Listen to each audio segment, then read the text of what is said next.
I thought I'd revisit a tool that I bought from Hornady. A few of you will remember when I did a little bit of a product review on this thing. And if you remember it correctly, I absolutely hated it. I couldn't get the primers to flow well. It wouldn't come on all the time, and I thought it was a bit of a disaster.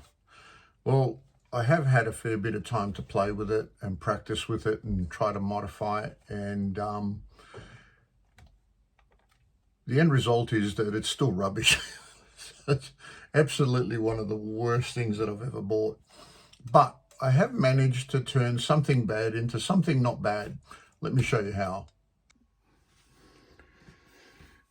The first issue with it was that this tube never fitted into here correctly and was never aligned, and the primers wouldn't fall down properly.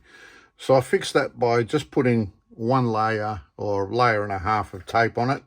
I do have to change it every now and then because it bunches up and then doesn't go through, but then it seems to line up okay. I'm not sure if you can see that on camera, but you can it does line up okay through there now. Now what I've actually done with this thing is I've turned it into a bit of a manual system. So I basically blocked the hole over there so nothing falls through. I put my primers in, and I found that it is really good at getting the primers all one-sided up. So it doesn't take too much of a shake and it'll go through. Sometimes I got to turn over one that's left over, but as you can see in this case, that didn't happen. And then I'll set it through there.